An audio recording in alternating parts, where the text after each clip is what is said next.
Assalamualaikum warahmatullahi wabarakatuh. Salam sejahtera.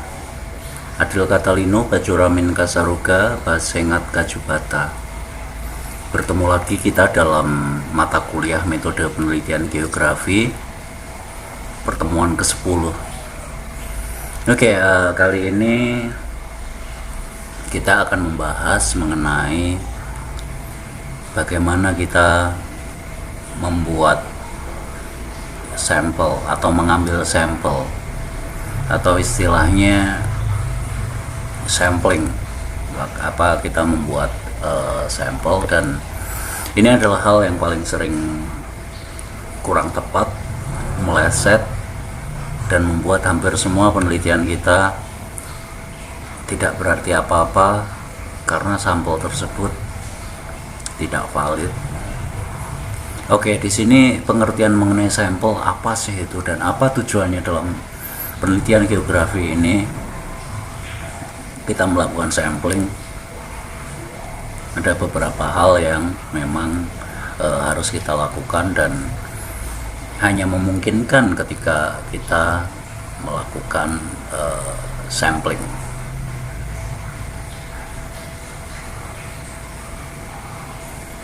Di sini kita melihat bahwasanya pengamatan geografis kita masih mengacu pada penelitian geografi kali ini, karena ini memang merupakan mata kuliah penelitian geografi. Di sini tujuan penelitian geografis, observasi geografis itu adalah mencatat sifat-sifat dari fenomena-fenomena geografis seperti fitur lokasi dengan presisi yang cukup baik, dan juga untuk menghasilkan visualisasi serta analisis pola yang valid. Di sini memang merupakan sebuah pekerjaan yang menantang secara intelektual jika memang penelitian ini dilakukan dalam rangka untuk mewujudkan atau menyusun sebuah penelitian ilmiah. Dan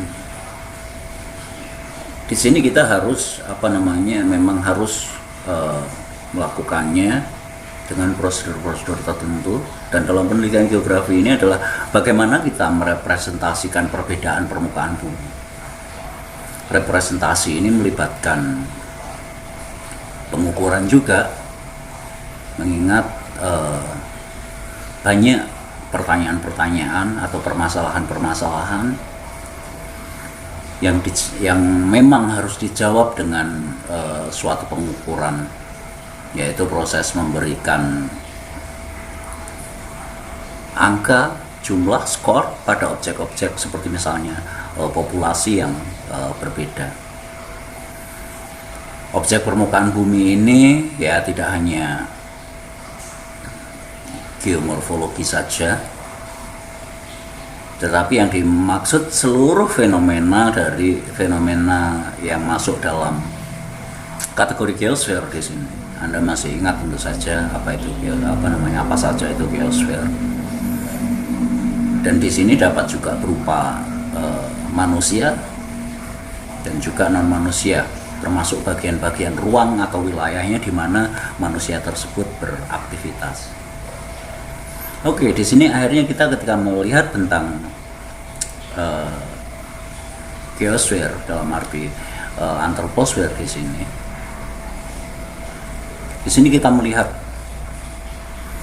bahwasanya populasi secara keseluruhan memang sangatlah besar, apalagi populasi dunia, populasi mungkin kontinen atau benua, realm atau suatu wilayah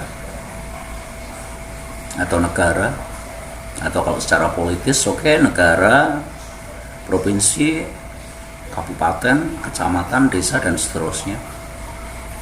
Dengan demikian, karena besarnya populasi, besarnya sumber data yang akan kita ambil, Maka di sini diperlukan pengambilan sampel. Sampling atau pengambilan sampel ini adalah menyeleksi sebagian atau jumlah kecil dari realitas yang memang ada maupun objek dari populasi yang perlu diinvestigasi. Oke, sampel bisa berupa sampel tanah, sampel air, lalu kemudian yang diambil dari titik-titik lokasi tertentu karena kita tidak bisa mengambil misalnya seluruh air sungai tersebut. Kita tidak bisa mengambil seluruh tanah, makanya yang kita ambil lalu kita ukur itu adalah sampel yang nanti bisa kita bawa pulang, dan ketika itu fisik kita bisa bawa pulang, kita bisa bawa ke lab, ke laboratorium, atau ketika itu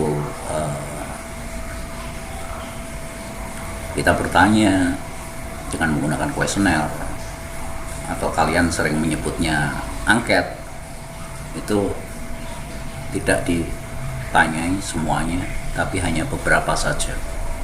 Oke, dan beberapa saja itu diwajibkan atau harus bisa mewakili atau merepresentasikan dari suatu populasi tersebut.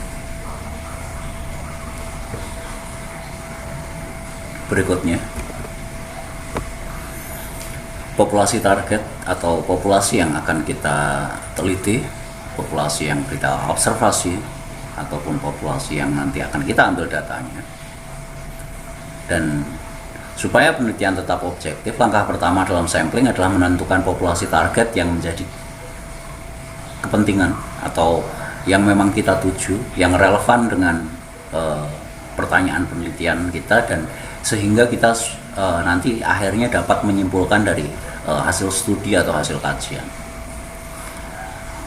Populasi memang harus cukup spesifik yang kita targetkan, yang kita tuju, memungkinkan untuk masing-masing komponen individu untuk menunjukkan karakteristik dan memiliki karakteristik dan konsep atau definisi yang sama.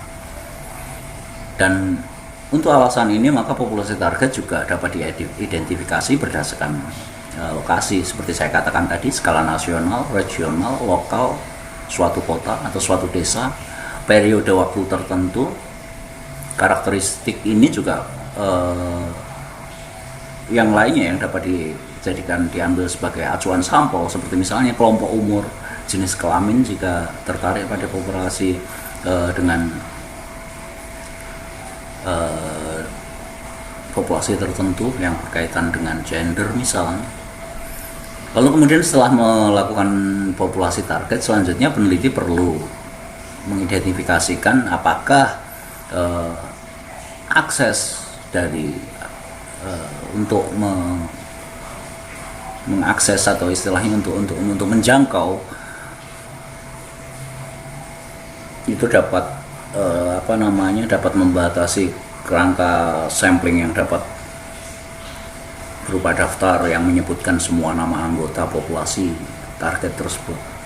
Jika memang bisa menjangkau semua populasi, sampling dirasa tidak perlu. Ketika populasi itu tidak besar dalam arti targetnya, mungkin tidak perlu sampling. Dan dengan tidak menggunakan sampling ini, cukup kita analisisnya berikutnya adalah tabel-tabel frekuensi saja, karena semuanya telah diambil, dan itu pastinya tidak hanya mewakili karena semuanya sudah dapat dijelaskan. Nah, namun ketika populasi ini sangat-sangat besar seperti yang disebutkan sebelumnya tadi, sampling perlu diambil. Oh ya, dengan ketika kita menentukan atau ketika kita bisa mengambil populasi tersebut, kita ambil sebagai kita ambil semua data dari semua seluruh populasi itu mungkin, dan itu tidak perlu digunakan perhitungan statistik, tapi cukup statistik statistik parametrik atau statistik yang memang harus digunakan karena itu perlu perhitungan tertentu untuk dapat mewakili dari suatu populasi tersebut. Kita cukup dengan deskriptif, mungkin rata-rata, mungkin dengan jumlahnya saja, jumlah rata-rata, sebagian besar, sebagian kecil. Mungkin analisis seperti itu sudah dapat kita lakukan ketika populasi itu kita ambil. Lalu kemudian bagaimana ketika cara pengambilan sampel atau metode pengambilan sampel ini? Di sini ada beberapa cara untuk memilih sampel dari kerangka sampel yang memang representatif dari populasi tersebut.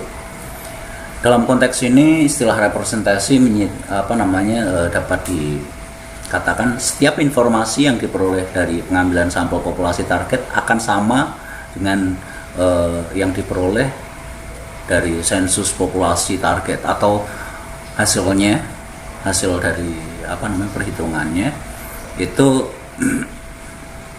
sama, sudah bisa mewakili populasi tersebut.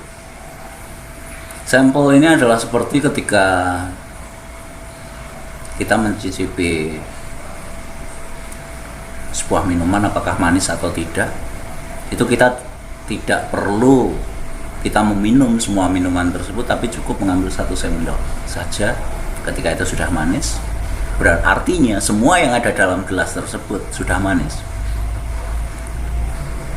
Dan ini dapat terjadi ketika terdapat kesalahan dalam mengacak ketika sampel tersebut random. Kesalahan acaknya adalah variasi yang tidak terduga dalam besaran nilai, dalam besaran tanda positif negatifnya, yang mempengaruhi variasi pengukuran individu yang seringkali dihasilkan dari keterbatasan peralatan, keterbatasan teknik yang digunakan oleh peneliti. Kesalahan acak ini biasanya kecil, baik itu diasumsikan bahwa sejumlah besar sampel itu terdistribusi normal. Pada distribusi normal ini atau sampel begitu homogen, pengukuran berulang dapat digunakan untuk meneliti atau menelisik lebih lanjut efek dari kesalahan pengacaan atau randomizingnya. Jadi kesalahan acak dapat dikurangi dengan pengambilan sampel secara berulang dan membuat rata atau rata-rata jumlah dari pengamatan tersebut.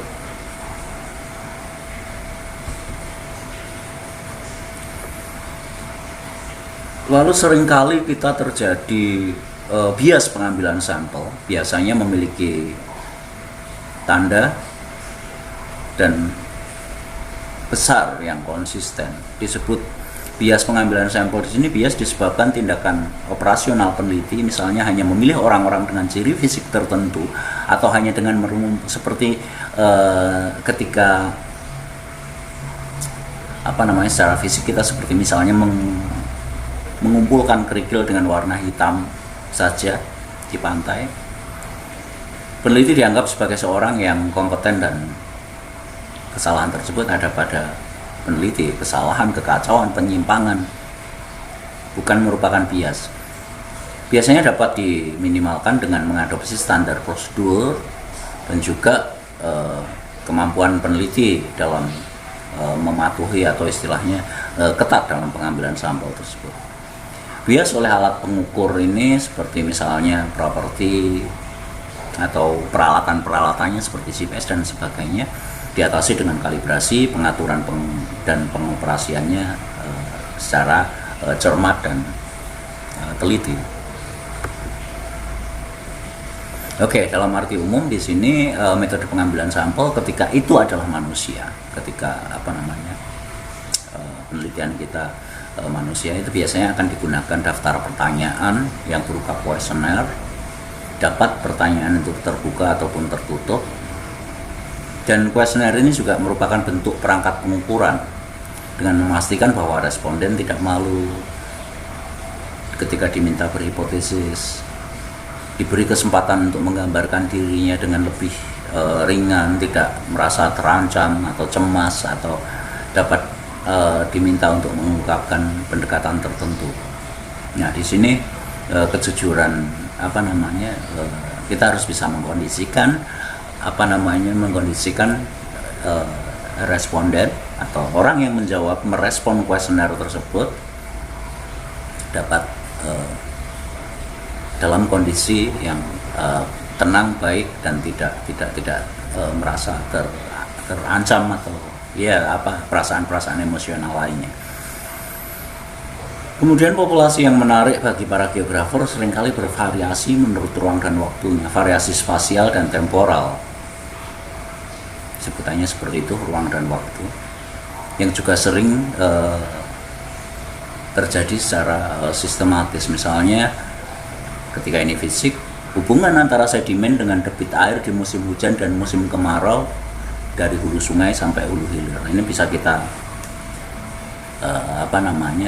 bisa kita ambil masing-masing sebagai perbandingan. Jadi apakah debit air itu mempengaruhi banyak sedikitnya sedimen dan lebih banyak di hulu sungai atau di hilir sungai. Nah, ini juga merupakan sesuatu yang menarik ketika kita meneliti tentang pengendapan sedimen, banjir, lalu kemudian terbentuknya delta dan lain sebagainya. Oke, tujuan pengambilan sampel ini adalah untuk mendapatkan sampel yang tidak bias, representatif. Tidak bias dalam arti bisa mewakili suatu populasi. Metode pengambilan sampel ini ada dua kategori, dengan probabilitas atau secara acak. Kita dengan probabilitas dalam arti kemungkinan dengan membebaskan kemungkinan tersebut, atau secara acak atau non probabilitas. Jadi tidak memang kita pilih atau tidak kita acak. Nah, kapan kita menggunakan sampel probabilitas dan sampel non probabilitas? Perbedaannya di sini adalah dalam setiap sampling, probability sampling atau mengambil sampel secara probabilitas, setiap komponen memiliki peluang yang sama untuk dipilih, sedangkan non probabilitas sampling tidak mempunyai kemungkinan. Atau sering kalau dengan kalau seandainya Anda sudah pernah mendengar apakah populasi itu homogen atau tidak homogen, jadi ada peluang yang sama atau tidak. Metode pengambilan sampel probabilitas biasanya digunakan untuk mendeskripsikan sampel tersebut dibandingkan dengan akan menjelaskan populasi target secara keseluruhan. Misalnya untuk menghasilkan hipotesis dalam studi eksplorasi. Jadi penelitian itu tidak harus dimulai dengan hipotesis, tapi sebuah penelitian itu bisa digunakan ketika kita sebagai penelitian pendahuluan. Jadi kita dapat menyusun hipotesis pada penelitian eksplorasi ini.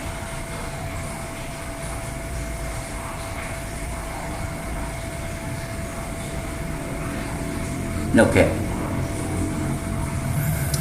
Asumsi pengambilan data pengambilan data dalam arti sampel di sini yang non probabilitas ini diambil atau digunakan ketika karakteristik sampel yang diinginkan peneliti akan didistribusikan merata ke seluruh target populasi. Nah, ketika non probabilitas ini ketika memang tujuannya ingin menjelaskan populasi, mengambil sampel untuk menjelaskan populasi. Sementara untuk yang tadi menjelaskan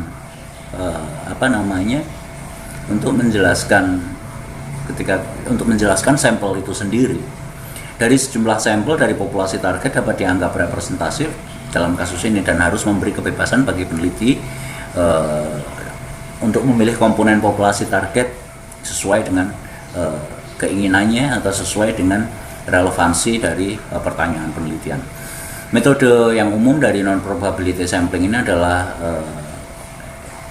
bisa secara acak, secara tidak disengaja, di mana komponen yang diambil dari populasi target hanya berdasarkan pada aksesibilitas. Jadi istilahnya mungkin mana yang terdekat, mana yang bisa langsung ditemui dan lain-lain. Sementara metode pengambilan sampel non probabilitas yang lain adalah pengambilan sampel secara sukarela. Pengambilan sampel ini bisa dikatakan snowball atau bola salju. Lalu kemudian purposive sampling atau sampling dalam arti dengan kehendak tertentu, memang ada dipilih tertentu, dan juga pengambilan sampel berdasarkan kuotanya. Dan ini tentu saja ada alasan-alasan tertentu yang mendasarinya tidak secara asal atau tidak hanya milih gampangnya. Nah, kalau milih gampangnya, ketidaktepatan itu sering terjadi dan akhirnya hasil penelitian itu tidak menjadi apa-apa. Oke, ada sebuah laporan tapi tidak dapat berkontribusi apapun terhadap pengetahuan, terhadap penjelasan ketika kita mau menjelaskan tentang dunia atau salah satu sisi dunia.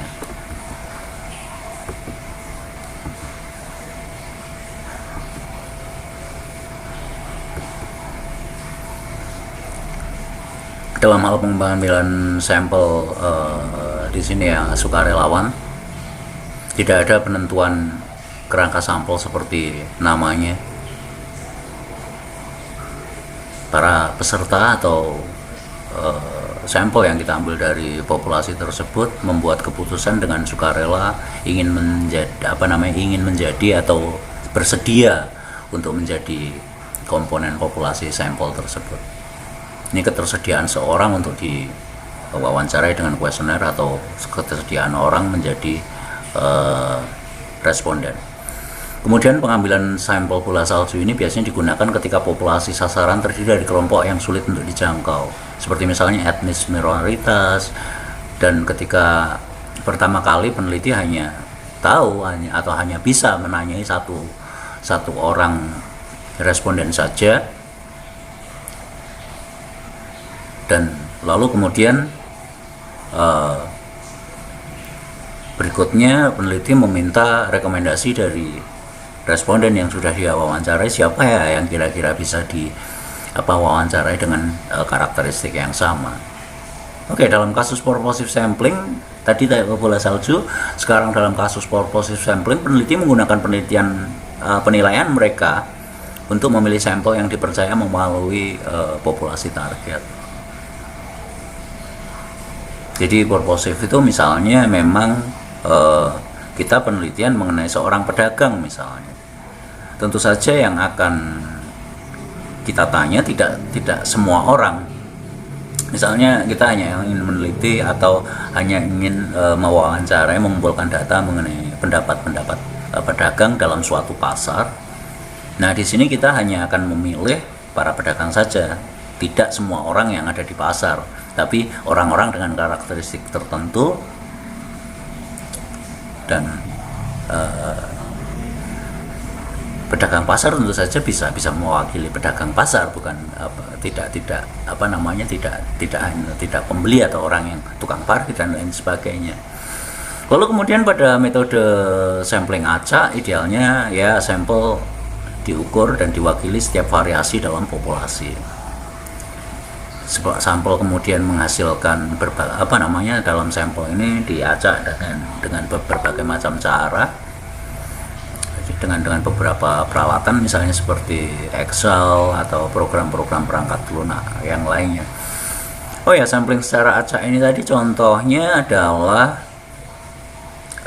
misalnya kita ingin mengetahui pendapat penghuni pasar mengenai sampah di pasar tersebut. Nah, yang kita tanya adalah semua orang secara acak, apakah itu pedagang, apakah itu tukang parkir, apakah itu pembeli, ataukah itu penjaga toilet dan lain sebagainya, semua bisa kita tanya. Jadi secara acak mengenai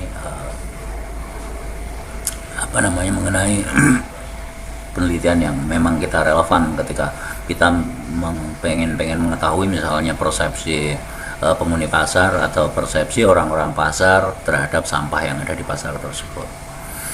Oke, di sini ada untuk kelemahannya masing-masing memiliki kelemahan. Satu kelemahan dari pengambilan sampel secara acak adalah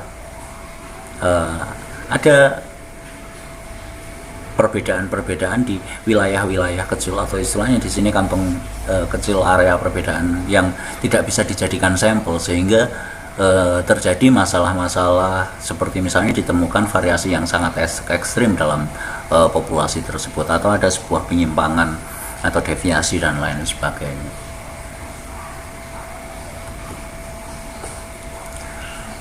Kemudian di sini ada yang disebut juga metode sampling sistematis, dipilih dengan sesuai ketentuan, membuat ketentuan sendiri. Misalnya kita mengambil sampel di setiap 5 km misalnya.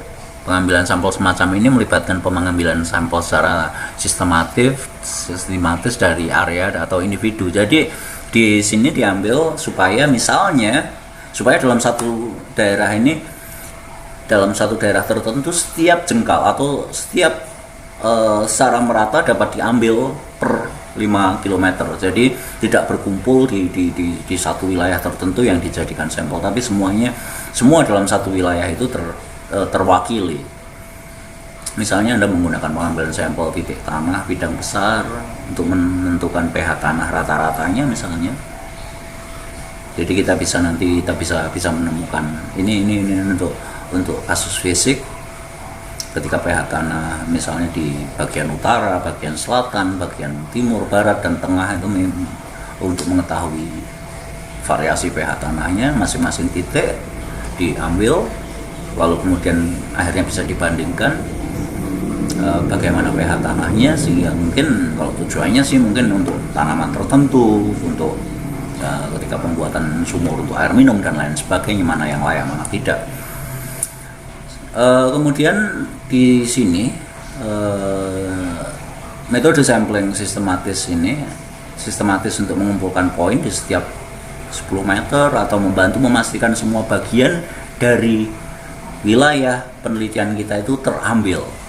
Jadi tidak hanya berkumpul di salah satu sisi wilayah saja. Kemudian sampel bertingkat atau stratified sampling. Ini ketika peneliti mengetahui populasi yang mengandung subpopulasi, sudah ada konsep-konsep tertentu yang berbeda dalam sampel masing-masing, dan pengambilan sampel bertingkat ini atau stratified sampling ini memastikan bahwa semua variasi yang ada dalam kelompok dan subkelompok tertentu mungkin akan menunjukkan karakteristik berbeda dengan populasi satu dengan yang lainnya. Stratified ini misalnya dalam penelitian fisik, misalnya kita seperti mengambil sampel, misalnya bagaimana kondisi tadi, kalau contohnya pH tanah atau jenis tanah misalnya, bagaimana yang di dataran tinggi, bagaimana yang di dataran rendah, bagaimana yang di pantai. Nah, masing-masing itu ada kita ambil secara yang mewakili daerah tinggi, daerah dataran dataran rendah, lalu kemudian bagian pantai. Atau misalnya jika itu sampelnya adalah mungkin manusia atau masyarakat, kita bisa ngambil misalnya bagaimana dari orang yang statusnya lebih tinggi atau kaya atau apa, orang yang statusnya menengah, lalu kemudian orang yang kita katakan kekurangan. Atau misalnya pejabat-pejabat desa, lalu kemudian perangkat desa, lalu kemudian ada lagi masyarakat biasa. Atau kalau dalam suatu perusahaan, pimpinan, direksi, dan lain sebagainya, lalu kemudian karyawan administrasinya, lalu kemudian mungkin karyawan dalam arti buruhnya. Nah, itu ada tingkatan-tingkatan, jadi masing-masing terwakili. Ya, itulah yang ada dalam stratified sampling atau sampel bertingkat. Lalu kemudian ya ini salah satu contoh yang lainnya lagi, ketika melakukan jajak pendapat politik misalnya, mungkin perlu juga memastikan bahwa semua kelompoknya itu terwakili, misalnya berdasarkan pendapatannya, kaya miskinnya tadi, berdasarkan etnis atau rasnya, berdasarkan jenis kelaminnya, laki-laki dan perempuan, itu masing-masing memiliki terwakili untuk setiap subkelompok tersebut. Dan sampel bertingkat ini dapat dilakukan secara acak atau sistematis. Jadi bisa dipilih, bisa juga seperti di sini ada istilah purposive random sampling atau maaf, bukan purposive random sampling, purposive stratified sampling sama random stratified sampling. Oke, nah ini tadi contohnya seperti itu, masing-masing kelompok, masing-masing bagian, baik itu kelompok ya secara secara sejajar ataupun kelompok secara hierarki, secara bertingkat. Kemudian pengambilan sampel dengan probabilitas banding dengan ukuran yang dilakukan untuk digunakan untuk memastikan bahwa probabilitas yang dipilih tidak tergantung pada ukuran kelompok atau subkelompok tertentu yang dijadikan sampel. Misalnya anggap saja untuk mengumpulkan survei dari beberapa kota besar dan kecil di suatu provinsi tertentu. Jadi masing-masing kota, kota besar dan kota kecil masing-masing diambil sampelnya sejumlah untuk mewakili yang kota besar, untuk yang mewakili kota kecil. Nah, dasar untuk menentukan ukuran sampel di sini adalah ukuran sampel juga tergantung variasi populasi, ukuran yang sebenarnya dari populasi, dan juga jenis pertanyaan yang diajukan, tingkat ketelitian di sini dibutuhkan, dan juga tingkat kepercayaan yang dibutuhkan.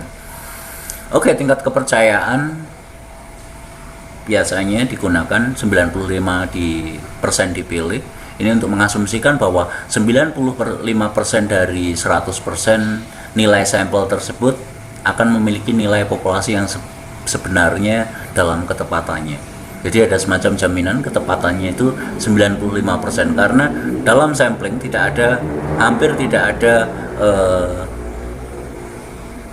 ketepatan tersebut adalah 100%. Jadi ada margin error istilahnya, ada 5% yang kemungkinan kurang tepat atau merupakan deviasi atau penyimpangan. Kemudian tingkat variabilitas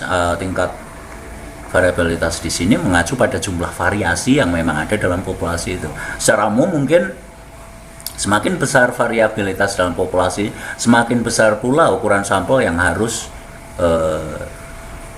dapat diukur. Jadi di sini ya kalau populasinya besar, tentu saja jumlah sampelnya juga akan harus lebih besar untuk menentukan akurasi tersebut. Namun untuk populasi yang lebih kecil, misalnya populasinya adalah kelas-kelas dalam perguruan tinggi atau jemaat gereja atau apapun yang biasanya layak untuk bisa memungkinkan untuk mengukur semua individu dalam populasi tersebut. Tabel yang dipublikasikan juga nanti bisa akan memberikan panduan untuk ukuran sampel. Tabel tersebut dihitung dengan menggunakan formula atau persamaan seperti ini. N jumlah orang sama dengan N besar dibagi 1/NE kuadrat. Dimana di sini jumlah sampel yang diperlukan adalah sampel N besar, lalu kemudian dengan presisi E seperti misalnya 3%, 5% dan lain-lain. Jadi di sini apakah margin of error-nya nanti mau ditentukan 95% ataupun mungkin 97 atau 98%. Nah, persamaan lain yang telah dikembangkan untuk menentukan jumlah titik sampel yang diperlukan untuk menentukan keakuratan, misalnya peta, dapat menggunakan persamaan berdasarkan teori probabilitas binominal di sini.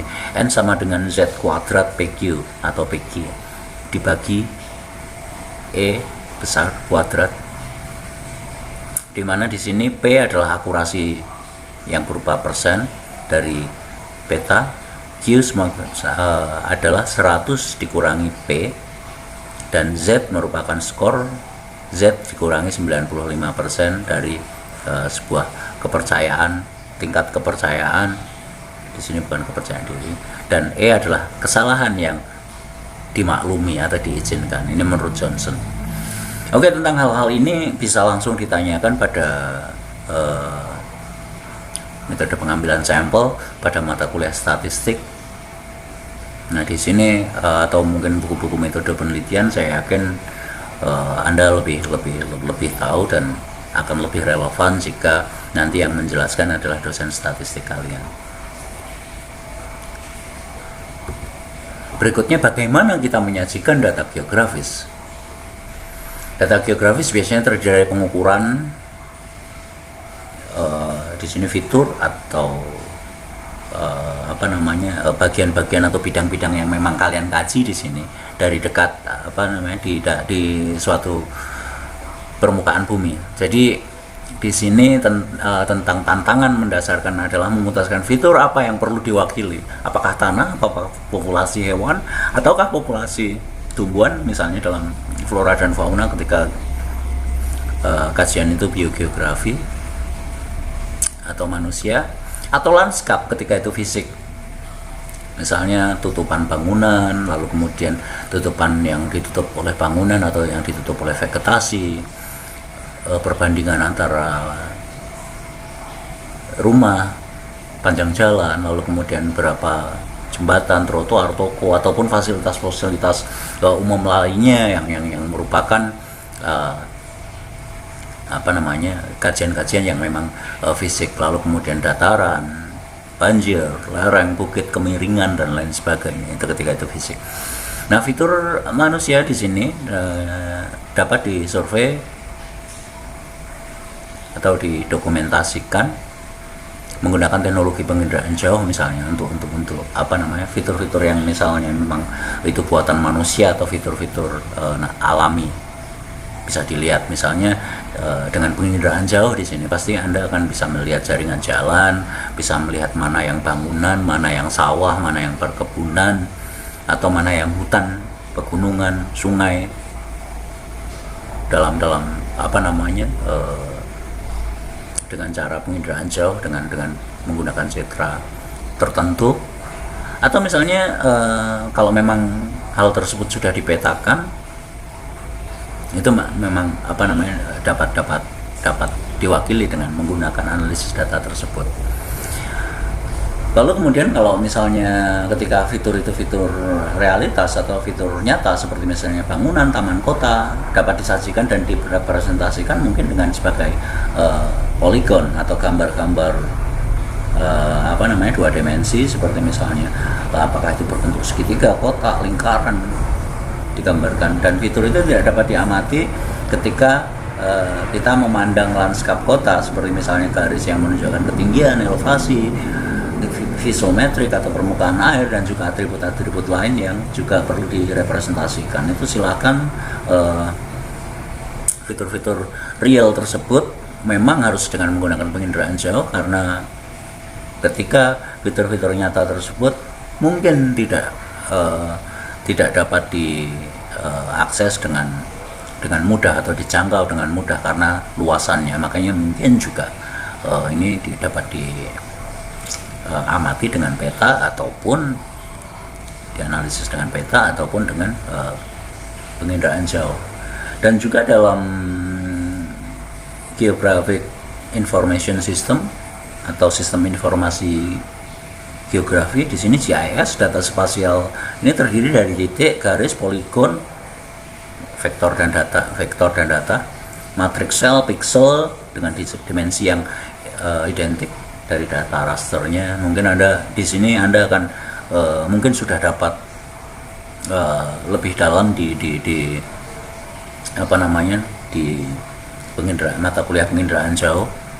Ini saya mencontohkan datanya saja, yang menentukan objek, lalu kemudian koordinat atau titik poin atau yang terhubung dengan garis, dan akhirnya membentuk poligon, dan kemudian data raster sebagai titik yang berjarak secara teratur. Ini pemahaman untuk sistem informasi geografi. Silahkan kembali dipelajari nanti. Kalau belum, kalau sudah, ya ini pasti udah Anda pahami semua, dan atau cek saja mungkin di catatan kalian jika mencatat. Kemudian data geografis juga dapat disajikan dengan menentukan atau misalnya menyusun karakter-karakter variasi yang terjadi dari satu tempat ke tempat lain, seperti misalnya iklim, jenis tanah, dan juga vegetasi. Dan masing-masing itu juga harus sering juga dapat diinterpolasi untuk membuat permukaan yang berkelanjutan atau membatasi fitur, dan dapat dibuat dalam konteks kerangka referensi spasial, temporal, ataupun tematik. Mungkin ini salah satu contohnya adalah yang temporal. Misalnya ketika kita misalnya memiliki dua titik data, kita bisa melakukan interpolasi atau memprediksikan titik data di tengahnya. Misalnya kita memiliki data sensus tahun 2000 dan sensus tahun 2010. Nah, dengan dua data itu kita dapat menghitung dengan beberapa formula tertentu berapa jumlah, misalnya itu jumlah penduduk, berapa jumlah penduduk pada tahun 2005 tanpa melakukan pengambilan data, tapi dengan menggunakan interpolasi. Kemudian informasi atau metadata, yaitu data tentang data. Data tentang data, jadi ada berapa jumlah datanya dan lain sebagainya. Tentang lokasi, waktu, atribusi, atribut-atribut yang menyertai setiap pengukuran. Informasi ini juga diperlukan untuk memperbaiki posisi pengukuran dan sistem koordinat, misalnya garis lintang, bujur, waktu pembuatan, dan juga bagaimana detail yang relevan tentang ciri-ciri tertentu dari suatu fitur instrumen atau praktek pengamatan yang mungkin diperlukan untuk menghilangkan inkonsistensi yang terjadi di antara pengukuran. Jadi ini untuk merevisi, sebetulnya untuk memvalidasi ukuran-ukuran ya dalam dalam sebuah citra atau dalam data digital yang mungkin, atau dalam foto udara. Ini ada rumus-rumusnya tertentu ketika kemiringannya, supaya itu pengukuran tersebut menjadi konsisten. Pengukuran tersebut memang dapat diukur dan tidak meleset karena hal-hal teknis lainnya. Nah, jika metadata ini kurang, memang dapat membatasi pengukuran yang bisa digunakan. Ketika peneliti misalnya mengumpulkan data primer, mereka harus selalu mencatat metadata, sehingga orang atau agen-agen lain atau istilahnya yang bekerja sama dengan kita ini dapat menggunakan data tersebut dengan ya ada kepercayaan bahwa data yang kita kumpulkan adalah akurat. Dan kadang data yang kita kumpulkan itu bukan saja hanya untuk kita sendiri, tapi untuk berbagai pihak, atau ya di sini yang disebut agen-agen lain, misalnya badan perencanaan dan lain sebagainya, konsultan itu dapat memanfaatkan data kita dengan yakin karena ada keakuratan yang jelas dan dapat dipertanggungjawabkan. Nah, kemudian kalau tadi data primer, ini ada data sekunder di sini mengenai jenis data tadi. Di sini data sekunder adalah data yang dikumpulkan melalui pengumpulan data primer atau mengakses data sekunder. Maaf, di sini maksudnya data itu bisa diperoleh secara primer dan secara sekunder.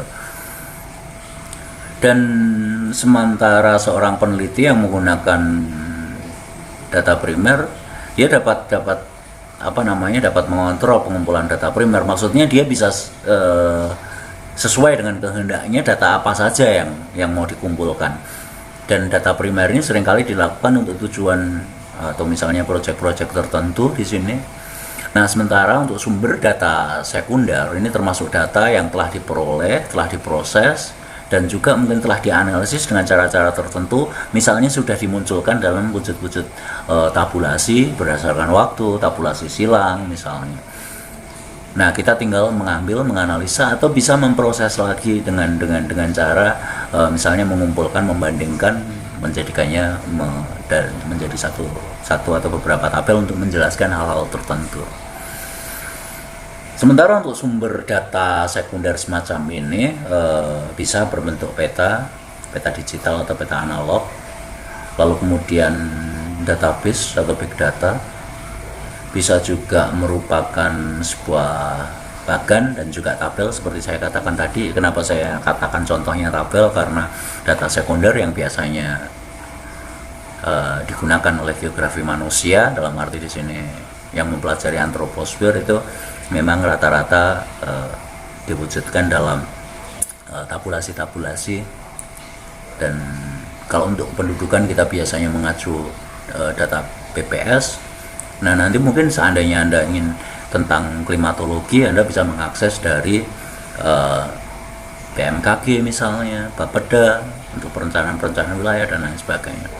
Nah, sumber data sekunder ini biasanya digunakan ketika biaya untuk melakukan pengumpulan data primer ini terlalu mahal, atau kita menggunakan data historis. Karena ketika kita menggunakan data historis, ini kita tidak mungkin mengambil data primer dalam arti belum ada mesin waktu yang bisa kita berkunjung ke masa lalu sehingga kita bisa mengumpulkan data itu secara langsung. Nah, kenapa data di historis ini di geografi merupakan data sekunder? Karena ada disiplin-disiplin ilmu lain yang mengatakan bahwa data-data masa lalu itu merupakan data primer, dan tentu saja itu bagi ilmu-ilmu sejarah dan lain sebagainya yang memang kajiannya masa lalu. Jadi level primer ini beda dengan level data-data primer yang ada di yang ada di geografi. Ada mereka mengatakan sumber primer, sumber sekunder dan lain sebagainya. Oke, itu di disiplin ilmu lain. Sementara metadata di sini juga datanya data ini tadi itu harus juga di sana tercantum atau istilahnya jelas asal usulnya, sudah mengalami proses seperti apa saja kita juga tahu, dan seandainya sudah mengalami analisis data itu kita juga harus tahu. Metadata yang merupakan sumber data sekunder sangat penting untuk menjelaskan mengapa data dikumpulkan, misalnya untuk tujuan apa. Lalu sementara data tersebut ternyata sesuai dengan tujuan kita dan bisa kita gunakan untuk menjawab pertanyaan penelitian yang lain. Lalu kemudian bagaimana data tersebut diukur, tentu saja kita juga harus tahu instrumen yang digunakan, lalu kemudian kalibrasi instrumen, klasifikasi dalam penginderaan jauh misalnya seperti apa, tanggal misalnya foto udara, tanggal pengambilan, ketinggian dan lain sebagainya itu harus ada di data dalam metadata tersebut. Dan bagaimana data tersebut diproses, dianalisis, dengan pernah dilakukan overlay tematik misalnya, analisis dari basic data, lalu kemudian untuk statistik data tersebut adalah data yang telah diinterpolasi, lalu kemudian ada untuk peralatan seperti mungkin peralatan fisik lainnya itu telah mengalami telah dilakukan kalibrasi dan lain sebagainya. Juga mungkin estimasi kesalahan dan penilaian akurasinya juga seharusnya disebutkan supaya kita yang menggunakan data sekunder tersebut seandainya meleset tidak terlalu jauh, atau kita dapat memperkirakan akurasinya dan tingkat ketidaktepatan pun kita juga. Dan dalam penelitian di sini memang kalau tidak akurat kita katakan tidak akurat, jangan mengatakan bahwa ini pasti akurat dan ini pasti benar. Itu ketika dalam keyakinan, ketika dalam ranah kepercayaan. Tapi ketika dalam ilmu pengetahuan memang harus empiris, harus memang dapat dipertanggungjawabkan dan ada buktinya, tidak asal tuduh atau membuat kesepakatan lainnya. Tidak ada kesepakatan, dan di sini kesepakatannya kesepakatan ilmiah, bukan kesepakatan individual atau kesepakatan yang memang direkayasa supaya nampak benar atau seakan-akan benar. Oke, penelitian yang dilakukan pada umumnya di sini disediakan, jadi ada karakteristik data yang penting, apakah data tersebut sesuai bagi penelitian atau tidak. Jadi jika tidak ada metadata yang diberikan, perlu kehati-hatian, perlu ketelitian dilakukan untuk karena ketika semakin sedikit informasi mengenai data itu diperoleh dan diproses secara dianalisis, kita juga tentu saja hasil analisis dan kesimpulan kita akan tidak tepat.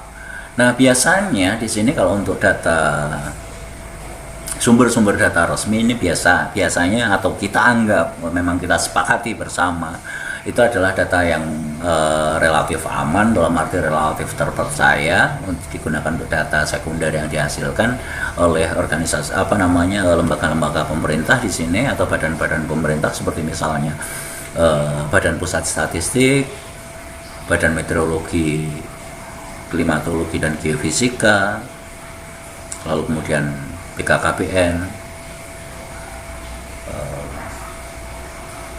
Badan mengenai keluarga berencana, Dinas Kependudukan, data misalnya Bapeda, Badan Perencanaan dan lain sebagainya. Karena data ini juga harus sesuai dengan standar dan akurasi, maka data tersebut juga harus di sini seragam, tapi bukan hanya seragam ya, maksudnya nggak sejajar. Jadi data tersebut tidak memiliki kesenjangan dalam misalnya indikatornya, parameternya. Nah ini bisa kita gunakan karena seperti misalnya kita menggunakan parameter BPS lalu kemudian kita bandingkan dengan parameter BKKBN, ini tentu saja belum tentu itu dapat langsung digabung begitu saja, tapi perlu kita cek ulang bagaimana parameter dan indikatornya, apakah sudah seimbang atau belum, apakah sudah sejajar atau belum, sudah sama atau belum, itu perlu kita cek. Jadi kita harus lebih benar-benar hati-hati ketika menggunakan data sekunder yang disediakan oleh lembaga-lembaga perusahaan yang memang kadang-kadang mereka tidak mematuhi atau standar keakuratannya pun juga tidak relatif sebagaimana kepentingan mereka, yang kepentingannya tentu saja kadang-kadang tidak sama dengan kepentingan yang dilakukan oleh seorang peneliti yang membutuhkan data sekunder tersebut. Sementara standar data di sini ini penting sekali. Standar data ini untuk menjaga keseimbangan, kesamaan, keseragaman. Jadi kalau misalnya memungkinkan yang tidak seragam atau yang tidak seimbang atau tidak sama, itu bisa kita konversi. Seperti ini salah satu contohnya ya, di satu data dari lembaga tertentu dia menggunakan ukuran meter misalnya ini ya, lalu kemudian dari lembaga lain menggunakan sentimeter. Tentu saja tidak bisa langsung kita bandingkan ketika nilainya sama-sama 10, yang satu itu 10 cm, yang satu itu 10 meter. Tentu saja ini harus harus dikonversi, misalnya yang meter tadi semuanya dijadikan senti. Nah seperti itu. Jadi dalam dataset itu sendiri juga bisa tetap dilakukan dataset, tapi dengan catatan kita tahu lalu kemudian kita konversi supaya terjadi memiliki parameter yang sama, memiliki indikator yang sama. Jadi ketika kita menggunakan senti, yang menggunakan senti semuanya. Jangan 1 senti 1 meter bisa selisih 100 kali lipat kan. Jadi misalnya disamakan, memang ini ukurannya senti, yang ini ukurannya meter. Kita gunakan aja. Ketika yang senti kita rubah menjadi meter, tentu saja menjadi 0 untuk 1 meter sama dengan di sini 0,01. Nah, tinggal kita akhirnya kita akan menggunakan mau kita konversi ke yang besar atau yang kecil. Nah, standar-standar ini kemudian memastikan seandainya itu adalah data spasial, diperiksa akurasinya, memiliki perbedaan skala enggak gitu, seperti itu. Tentu saja kalau skalanya berbeda untuk di overlay dan lain sebagainya pasti tidak cocok. Nah, kalau di peta mungkin akan bisa di peta atau cetra bisa kita ukur langsung ya, nampak gitu.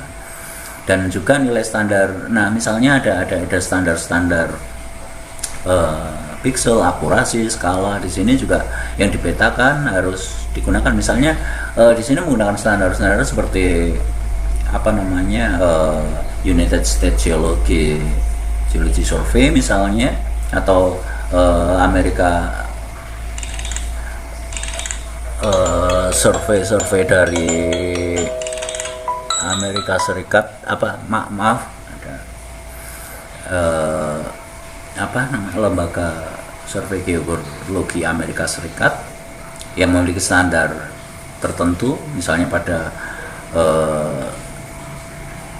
kelas misalnya tutupan lahan pada berbagai skala. Lalu ketika mengklasifikasikan tanah melalui teknik penginderaan jauh yang seringkali paling baik untuk mematuhi standar nilai ini ya USGS ya, dan dikatakan seperti itu karena dapat dimanfaatkan lebih banyak pengguna dan lebih mudah untuk diinterpretasikan untuk perbandingan antar waktu karena mereka relatif standar tadi. Jadi tidak perlu konversi atau proses-proses yang lain untuk menyamakan pikselnya dan lain sebagainya. Nah, di sini tentang polling dan margin kesalahan. Di sini sering terjadi jajak pendapat yang dilakukan selama tahun pemilihan atau untuk mengukur opini publik yang sering dalam banyak hal di sini. Dan di sini seringkali margin kesalahan tersebut dari jajak pendapat ini menentukan apakah ada perbedaan secara statistik aktual antar kelompok tertentu. Misalnya sebagai contoh bahwa jajak pendapat terbaru menyatakan 46% dari 500 orang yang disurvei berencana untuk memilih calon presiden tertentu dan 43 berencana memilih calon presiden dari partai lain. Lalu kemudian berapa adalah ragu-ragu. Namun margin error dari jasa pendapat tersebut ketika dihitung tingkatnya adalah 4,3% atau dalam derajat kepercayaan yang tadi 95% kan. Dan dengan demikian ada 2% orang yang berencana untuk memilih kedua kandidat tersebut tidak berbeda secara statistik. Oke, langkah pertama untuk menghitung margin error polling adalah menggunakan standar kesalahan dengan persamaan akar P dikalikan 1 min P dibagi populasi atau N, di mana P adalah 50%, kemudian tingkat kepercayaannya 90, bisa 90, 95 atau 99% dan lain-lain. Dan di sini Z score di sini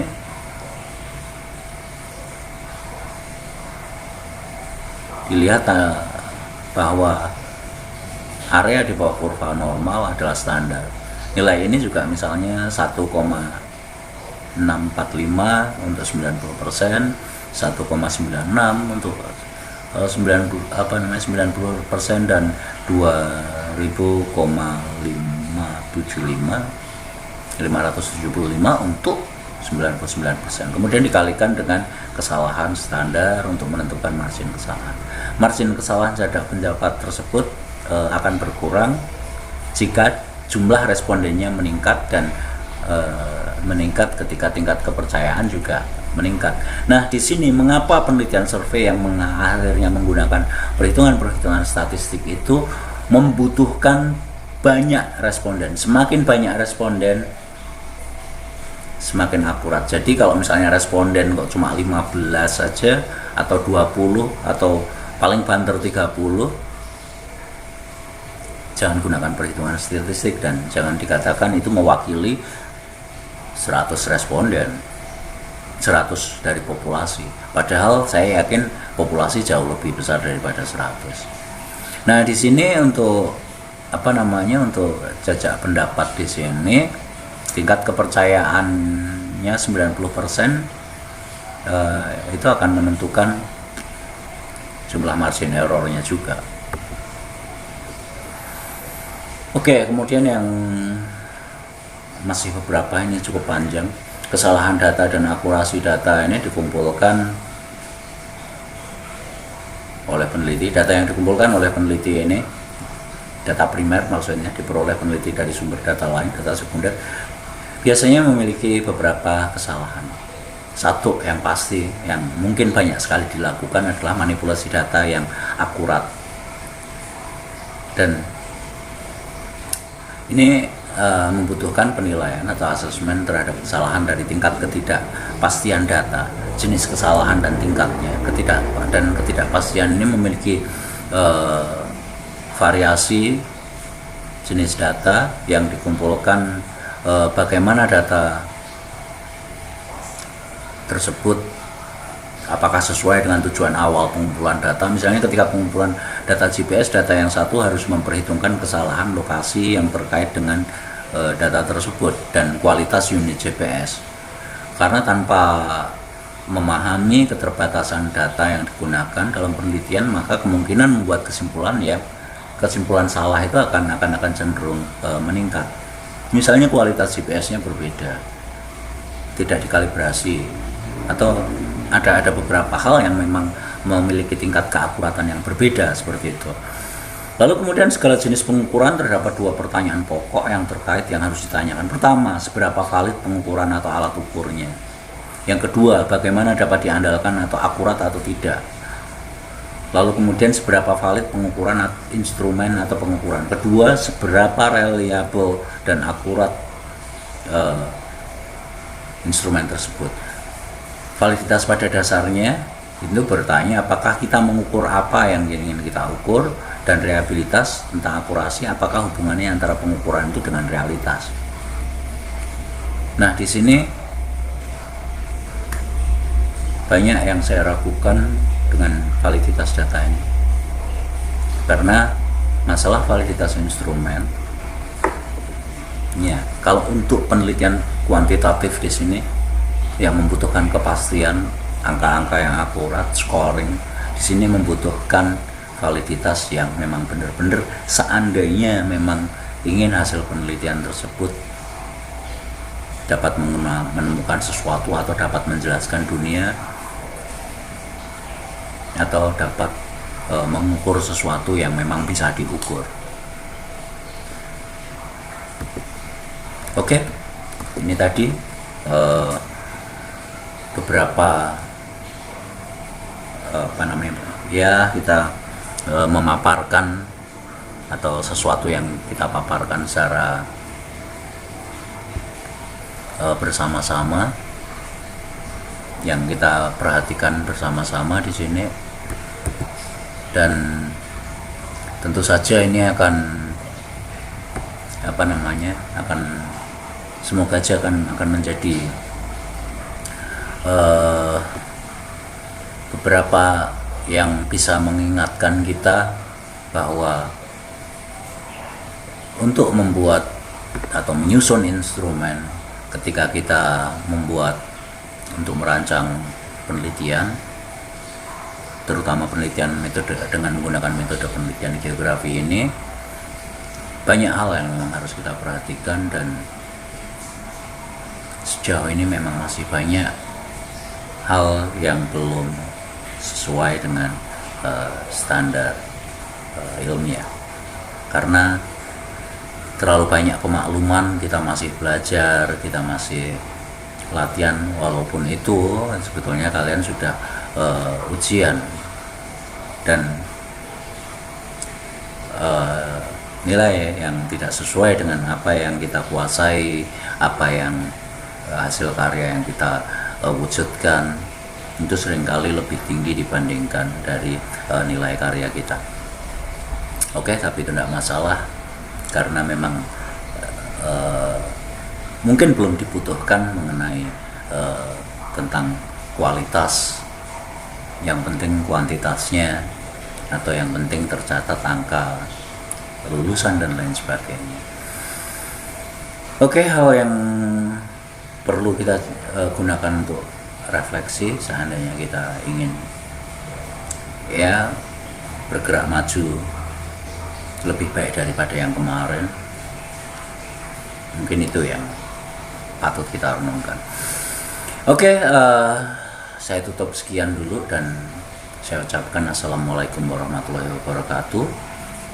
Adil Katalino Bajuramin Kasaruga Basenat Kajubata. Terima kasih, jumpa lagi pada pembahasan tentang metode penelitian geografi yang selanjutnya. Dan hal ini memang tidak mudah, karena jika mudah mungkin kita tidak perlu belajar, kita akan sudah bisa. Oke, terima kasih, salam, sampai jumpa. Saya Galuh Bayu Ardi mengucapkan terima kasih.